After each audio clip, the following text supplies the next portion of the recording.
Marco ఇప్పుడే cinema చూశాను. కేరళలోని రిలీజ్ అయ్యి చాలా సంచలనం సృష్టించింది అన్నారు. సినిమా చూసిన తర్వాత నాకైతే నచ్చిందో చెప్పాలో తెలీదు, నచ్చలేదో అని చెప్పాలో తెలీదు. అసలైతే మీడియం అని చెప్పొచ్చు. వైలెన్స్ ఇష్టపడే వారికి ఈ సినిమా అయితే తప్పకుండా నచ్చుతుంది. ఎందుకంటే యానిమల్, కేజీఎఫ్ ఇలాంటి వైలెన్స్ అనేవి చాలా తక్కువ ఉంటాయి.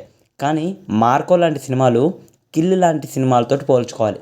కిల్ సినిమాయే చాలా వైలెన్స్, చాలా వైల్డ్గా ఉంటుంది అనుకుంటే దానికంటే వైలెన్స్గా ఈ మార్కో సినిమా అయితే ఉన్నది. చాలా రొటీన్ స్టోరీ, కానీ తీసుకెళ్ళే విధానం మాత్రం పర్ఫెక్ట్ అని చెప్పాలి. కానీ ఈ సినిమా చూస్తున్న ప్రతిసారి మనకి కొన్ని సినిమాలు గుర్తుకొస్తాయి, కొన్ని సినిమాల్లో ఫైట్ సీన్లు గుర్తుకొస్తాయి. కేజీఎఫ్, యానిమల్ వంటి సినిమాలను తప్పకుండా గుర్తు చేస్తాయని చెప్పొచ్చు.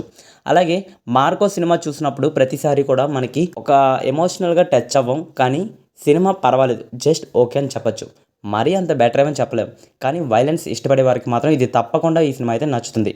దీనికి 5కి 3 అవ్వచ్చు. అండ్ ఈ మధ్యకాలంలో వైలెన్స్ సినిమాలు అంటే చాలా విపరీతంగా నచ్చుతున్నాయి. కానీ ఈ సినిమా ఎందుకు నచ్చిందో, ఎందుకు నచ్చలేదో మీరే చెప్పచ్చు. ఇంకా స్టోరీ విషయానికి వస్తే పెద్దగా నేను చెప్పను, కానీ ఒక plot.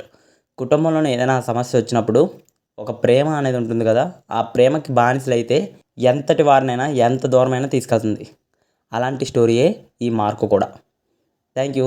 Signing off movie talk V Telugu channel.